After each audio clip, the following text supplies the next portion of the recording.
Okay, you ready? This afternoon, we're going to learn Daf Ches and Daf Ches Amud Beis. We already did the Mishnah, which started on the bottom of Ches Amud Aleph, which the Mishnah basically told us that the miyan, a annulment of a marriage, when the young girl rejects the marriage, rejects the husband, so it's as if there's no marriage there. However, if there was the get, then there was a marriage. If he gives her, she can walk out, and then there's no marriage. That's an annulment. But if he divorces her, then there was a marriage. And what's the difference if there was a marriage or not? The difference is if he's allowed to marry her relatives, or if she's allowed to marry his relatives. So if a minor thing. Okay, continue. If a minor, yeah, is it clear? The minor can annul a marriage, and it could also be divorce by the husband initiating it. Now, what happens if there was both? If first there was a marriage with a divorce, and then they got married again, and she annuls it, miyan, she rejects. So that in that case, the whole marriage falls off. Even the first one falls off. In other words, the miyan takes away even the first marriage that had a get. But let's see it work the other way. First there was a miyan, and then he marries her again, and then there's a get, then there's a divorce, and then there's all of those halachas. Okay, now, what happens if she was married to one person, and then there was a miyan? Then she marries someone else, and there's a divorce. So we said like this.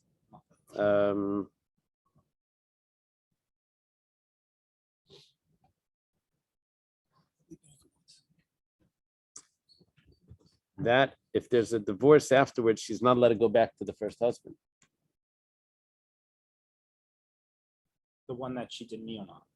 The one that she did miyan on, she can't go back to that. Okay. So the rule is, this is what the Mishnah said. It's not a marriage. It is a marriage.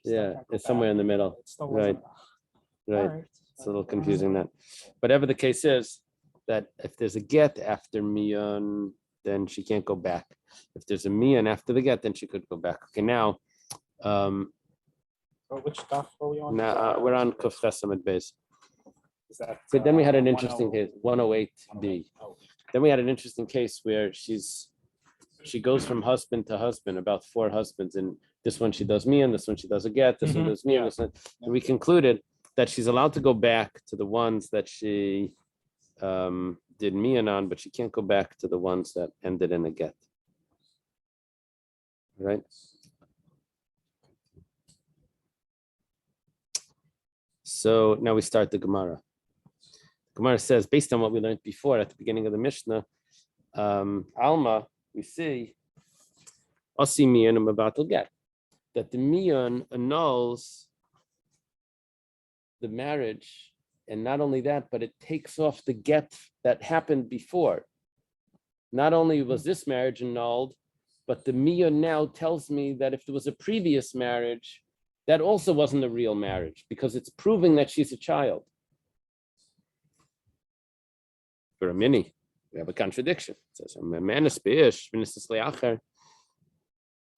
if she rejects her husband, then she gets married to someone else. We're quoting the end of the Mishnah now. The Gersha, and the second husband divorces her. She marries a third husband. And she rejects the third husband. A fourth husband. The Gersha, and she gets divorced from the fourth husband. So the rule is, if there was a miyan on that marriage, then she's allowed to return. If there was a get, she's not allowed to return. Well, we're saying that any get is not annulled, even though there was a miyan afterwards. The problem is, why not? There should be that the miyan annuls even previous gittin. right. And it's not as if there was never a marriage there. Rav Yehuda Shmuel Tavra. Rav Yehuda says in the name of Shmuel that we have to break apart the Mishnah and say that there's actually 2 opinions in the Mishnah. And it goes like this. We're right on, you see 108b? Where's 108? It's just the Mishnah. So So we're right over here. It says Tavra. I'm Rabbi just Tavra. Misha Shanazu, Lai Shanazu. That the one that taught this did not teach this. It's such a strong contradiction that we have to say that the Mishnah has different opinions. We're talking about if Dr. Stein, if there's another marriage that had a miyun and there was a previous marriage with a get to someone else, will the miyun on the other person, on the second husband, mean that the first marriage was also no good? So if it was a miyun with his own marriage, first there was a get and then there was a miyun, so we said that it takes it off. And someone else, we said that it doesn't take it off. We're asking, why not? If it shows that she's a child, then it should take off previous marriages also. So the Gemara was so like stumped by this question that Rabbi Yehuda says in the name of Shmuel that it must be a different opinion. Okay. Would there be a get if there's miyun? No, no, the whole thing is annulled. Amar Rabba, Rava, Amar Rava. Yeah, we have some saying maybe it's Rabba, whatever. My kushya, I don't get your question. V'dilma miyan didei mevatel get didei miyan dechavri lay mevatel gita didei. His own miyan annuls his own get that was done previously, but his friend's miyan doesn't annul his get. The Gemara says, 1 second. Why not? If it's just showing that she's a child and that there was no marriage here, so whether it's he did the miyan, whether he doesn't do miyan, she does miyan, whether she does miyan on him, whether she does miyan on a different husband, her age goes only in one direction. And if she's still a child, then obviously she was a child beforehand also. She couldn't have been, right? Doesn't matter who she was married to. Obviously she's a child. So the Gemara answers, I did the Makar of also Meshabesh Maisila. We have a concern. You ready? Here's the concern. If Mian in a second husband could annul the get, listen to this. Ruvain is married to Rachel. She's a little girl, let's say. And he gives her a get. We had enough. Gives her a get. So then she goes and marries Shimon. Not related. She marries Shimon. If she's allowed to walk out of the marriage on Shimon and do Miyah, then we have a concern that maybe Ruvain is going to regret the get that he gave. He's going to go over to Rachel while she's married to Shimon and wink at her and do whatever tricks, he's going to get her to walk out on Shimon and marry him again. Now, how's he allowed to? She's already remarried.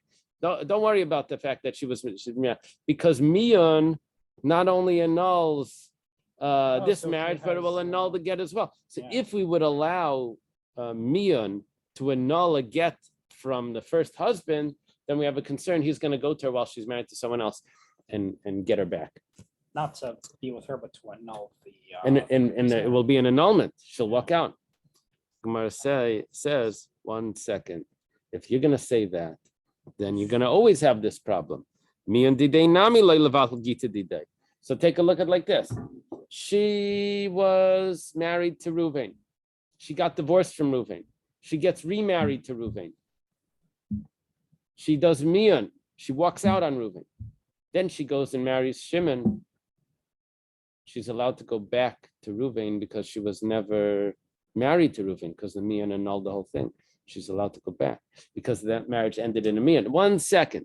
So if she's allowed to go back because of Miyun, if she's allowed to go back, so then maybe there's a concern he's going to go to her while she's married over there and get her back. Same concern. Why are you saying the Miyun annuls the get? So if he doesn't maybe it shouldn't annul the get. If she doesn't want to be with him, it's just Miyun. Tell me again. If her husband doesn't want to be with her, he has to give her a get. If she doesn't want to be with him, she does Miyun. Yeah, exactly. The Gemara says. Yeah, but if he goes to her, he's going to Neshes Ish at the time. Yeah. So Yeah, but she's going to do mian, and then we don't like this. But okay, so the Gemara says, I'm not worried about that. But the case that you're bringing up, she's divorced first, then she does mian, then she marries someone else. Now you're worried that he's going to come and get her back, and she's going to walk out, and you're going to say that the mian really shouldn't have taken away the first get and all of this. What's the problem? You see, how did the marriage from Reuven end?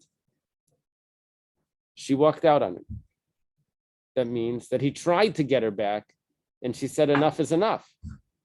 So when he divorced her, she really loved him, but he wanted to get rid of her. It was like a soap opera. So then I was gonna say it sounds like a country music song.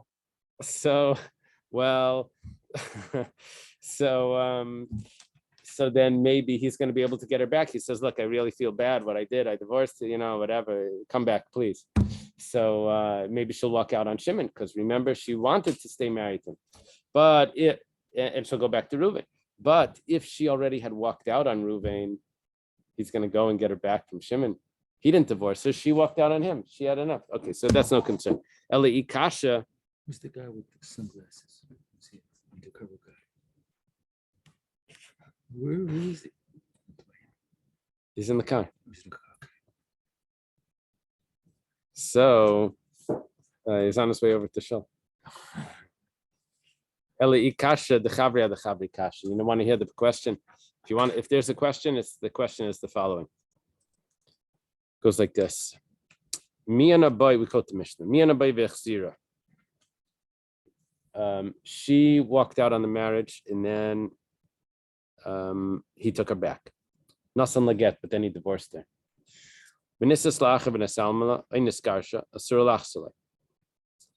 She gets married to someone else. And how did that second marriage end? It ended in he died or divorced her? She killed him. Possibly. Or he divorced her. So she's not allowed to go back to the first husband. Why not? Because that marriage ended in a get. There was a me in there, but that was before the get. Then it ended in a get. So now she can't go back. Now, what's the reason why she can't go back? Because the second marriage ended in a get or a death. It didn't end in a me, it ended. So it says, Taima dinas armalainus garsha. What's the reason why she can't go back? Because the second marriage to Shimon ended with a death or divorce. Hamiyana. But let's say one of the cases that it didn't mention was that it ended with miyan, with her walking out on that marriage. Muteras lachsalai. That sounds like she would be able to go back to the first husband. Almasimiyan dechavrim avatel gita didei. See, if there would be a miyan, that would annul the get of the previous husband, because that would prove that she's a child, she's a minor, and there was never a marriage there. For a mini, but we have a contradiction, because we go to the end of the Mishnah. Quote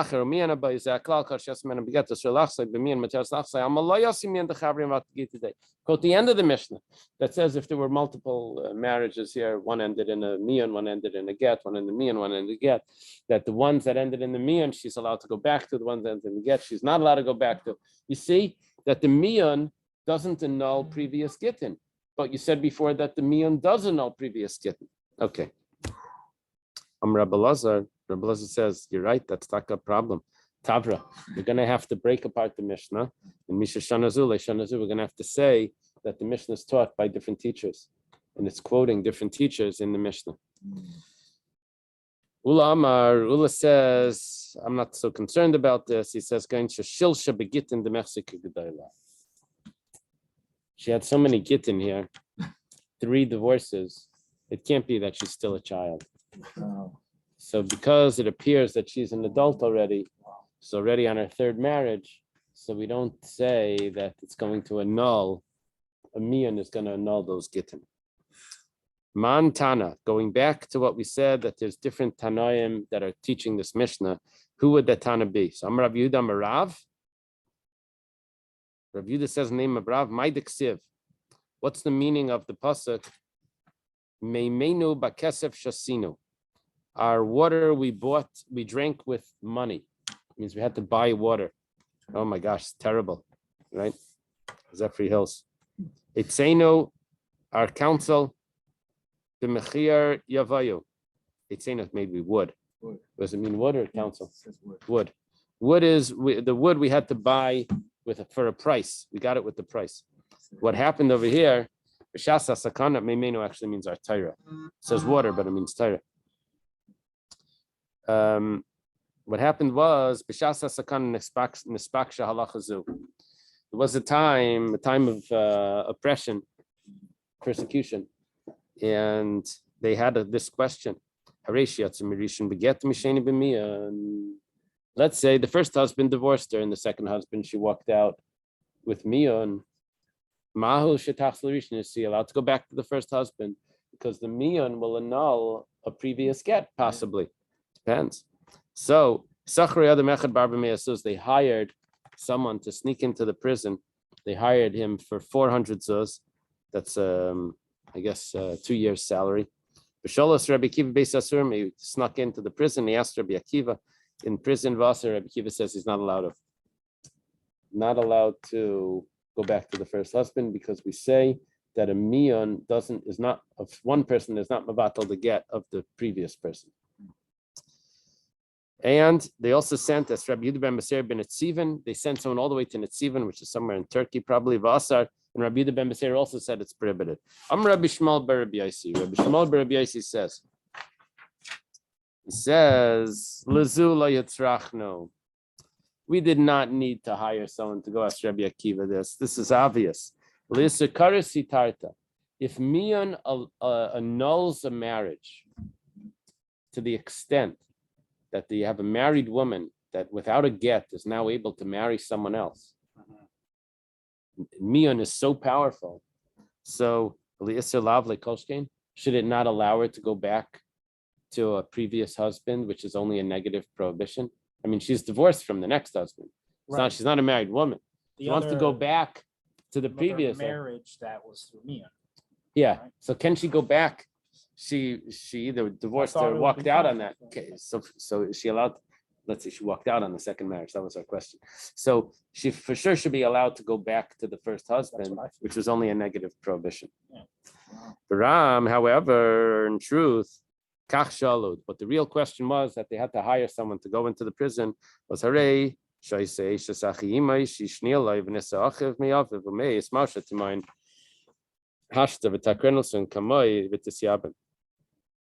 I made a chart for myself.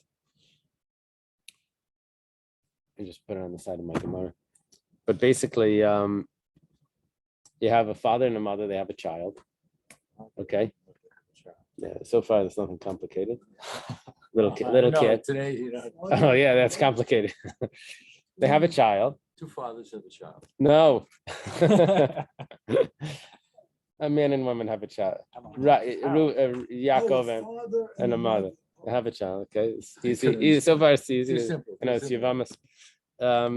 However, the mother has a brother that's married to a woman. Mother has a brother. Which is mother has a brother. Is married to a woman. Yeah. So it turns out that for the child, it's his aunt. It's his mother's brother's wife. Okay. Right. Yeah. That is a rabbinic. Not related by blood. It's not related by blood. Now that's a rabbinic. It's called a shnia. He's not allowed to marry her rabbinically. Now, why is that a rabbinic prohibition? Because if it would have been his father's brother's wife, then that would have been a biblical prohibition. But because it's his mother's brother's wife, it's only a rabbinic prohibition. Anyway, that's how. Yeah, I think.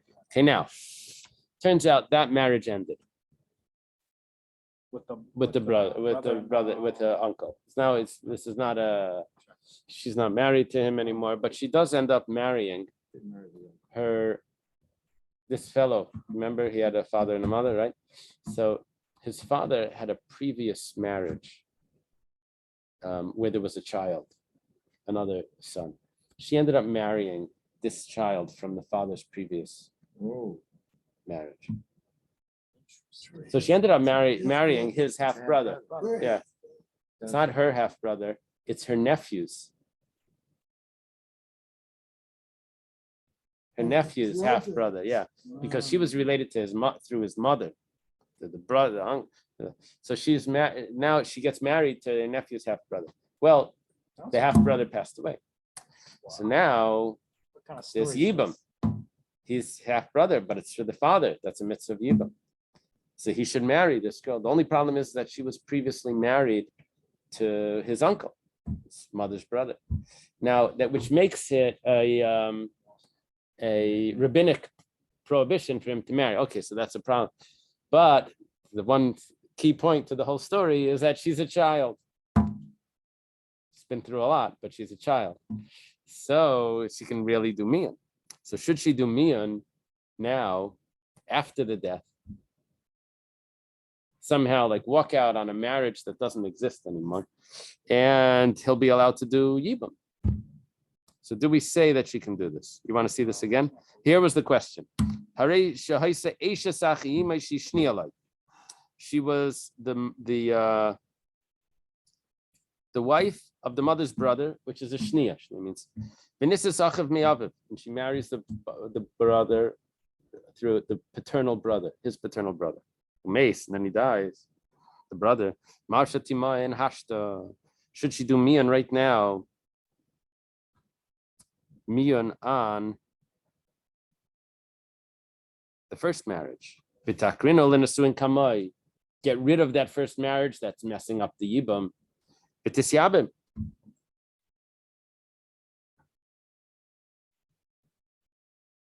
Okay. Skip the word tzarasa. Yesh mian lachar misa b'makom mitzvah elai. Are you able to do mian after death or not? Well, they hired 2 people. They paid 400 zuz. And they're going to get these people to sneak into the prison. Above Rabbi Kiva Sasun v'asar, es Rabbi Yehuda ben Beseir ben Nitzim v'asar. They asked these 2 sages. And Amar Rabbi Yitzchak bar Shia. Okay, so what did we just get from here? First of all, Rav said before that based on the psak of Rabbi Akiva and Rabbi Yehuda ben Beseira, that you're not allowed to marry a first husband, even though there was mian done on a second husband. Rav said that. And then Rabbi Shmuel Rabbi Yossi said, oh, for sure you're allowed to. So you see, when we said before, one of our answers was Tavra, Misha Shanazu, Shanazu, that the Mishnah is divided by 2 different Tanaim. One holds this and one holds that. Guess what? One of them was Rabbi Shmuel Rabbi Yossi, and the other one was Rav.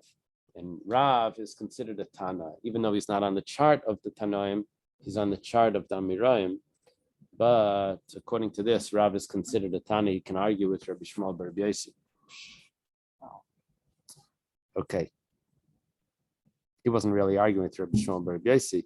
He was saying what Rabbi Akiva held. Okay. We're holding now Amar Rav Yitzchak bar Shian. You see the chart? This is the Tanoim chart.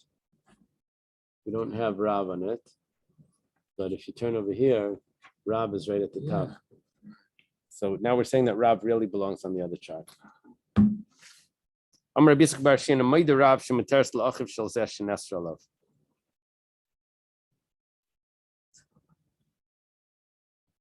Rav says that mian cannot get rid of a first marriage. Mian on a second marriage can't get rid of the first marriage.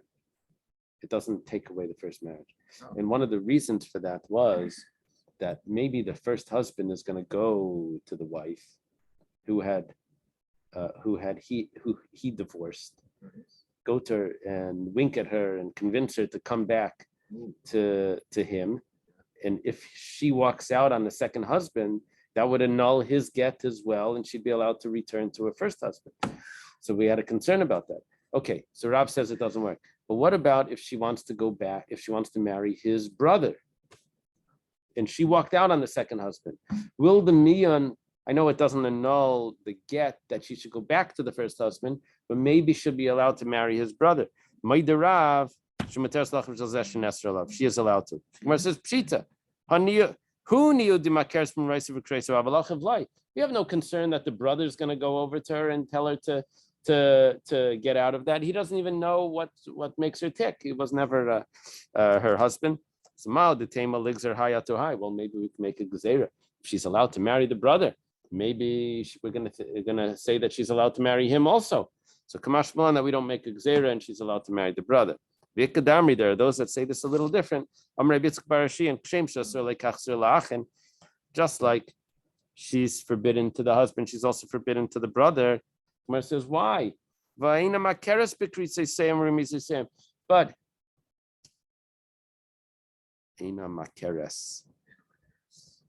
Does it say she doesn't know or he doesn't know? But she is not familiar with their intimations and gestures. She is not familiar. And so therefore we don't have a concern that maybe he's going to be able to get her. Well, there's a gzeira here.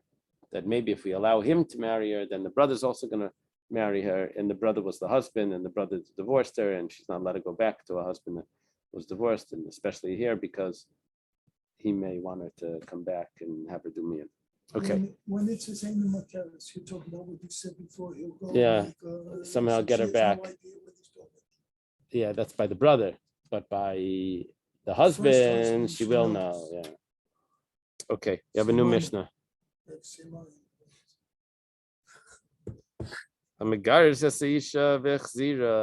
to this.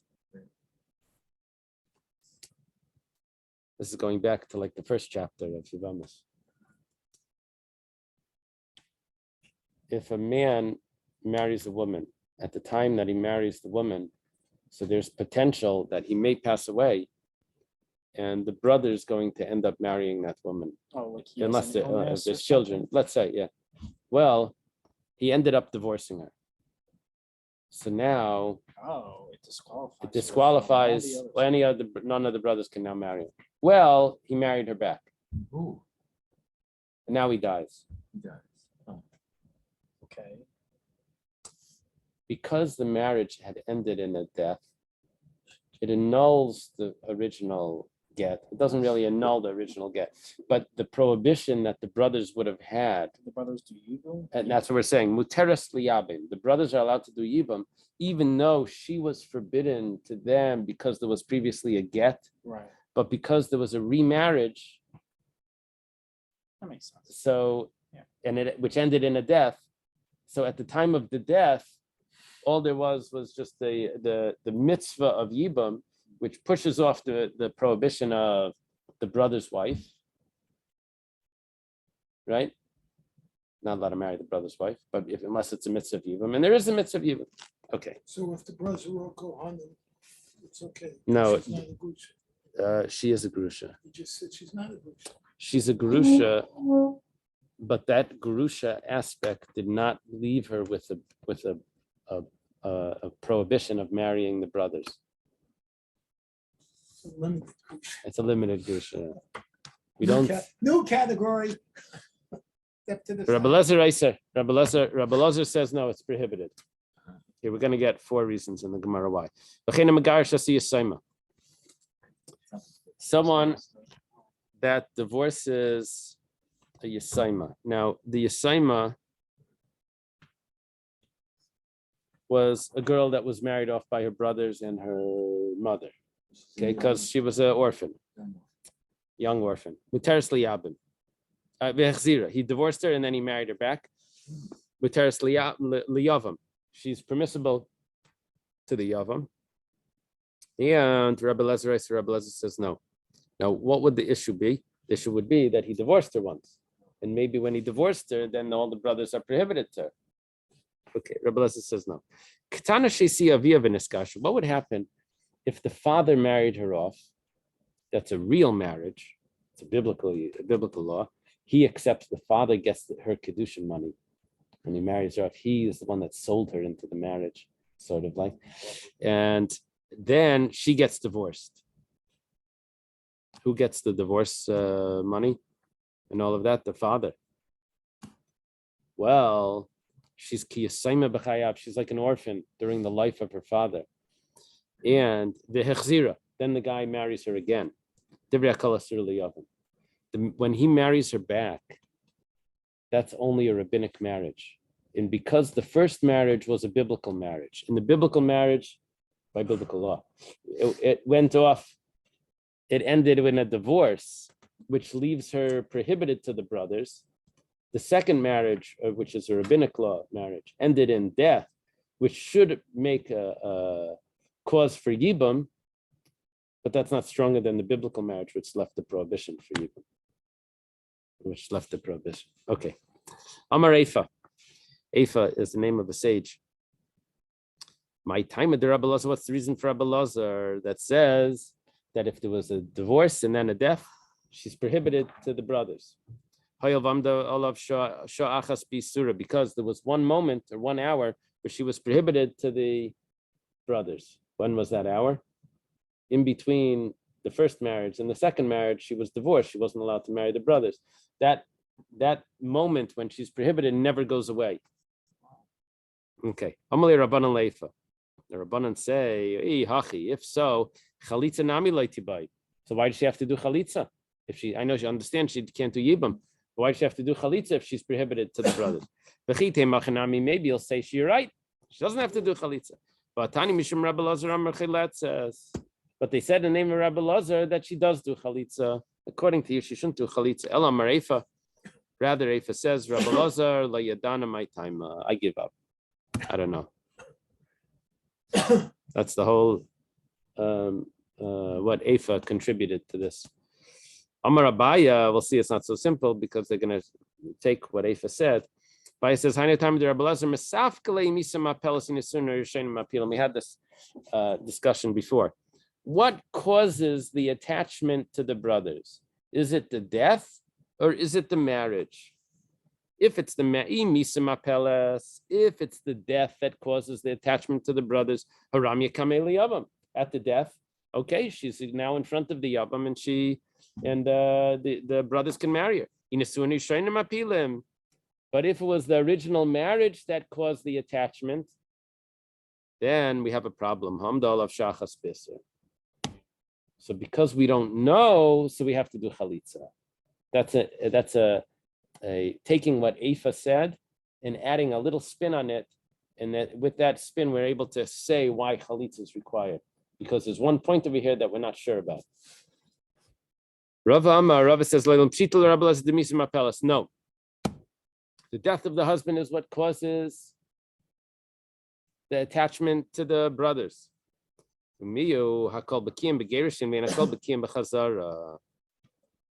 But people don't know that it ended in that he remarried her.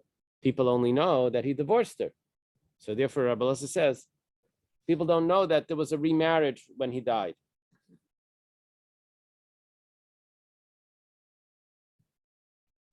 You follow? There was a divorce. Then he remarried her and died. People just think that there was a divorce and he died. And then she's going to marry the brothers. That's a problem.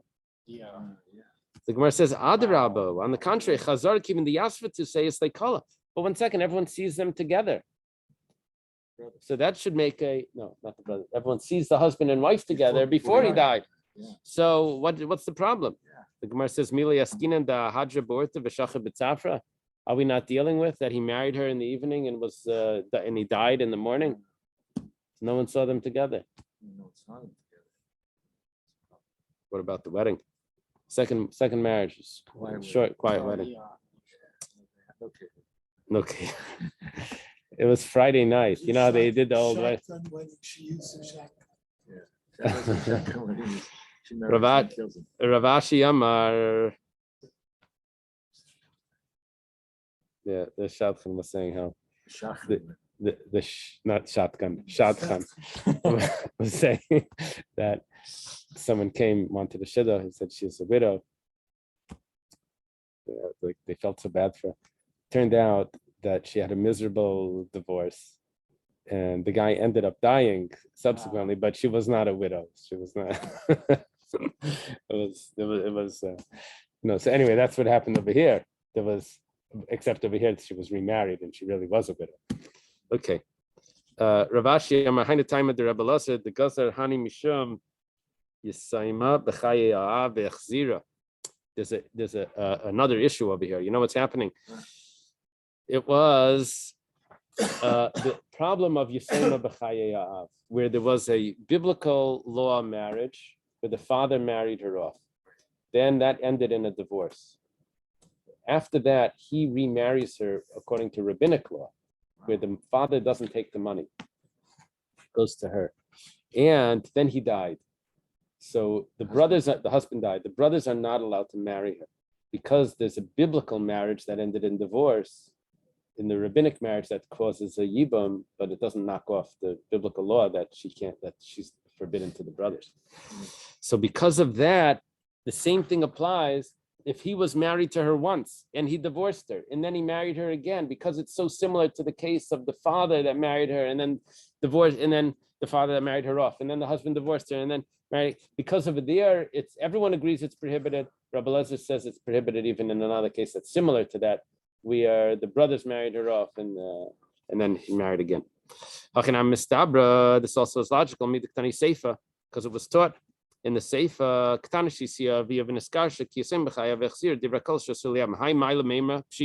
What are you coming to tell me? This is obvious. It's coming to tell me that the whole reason of Rabbi Lezer is because of this. Shema Mina. We see from this that the second case of the Mishnah is explanation for the Rabbi Lezer's opinion. Tani Kavasei de Ravashi.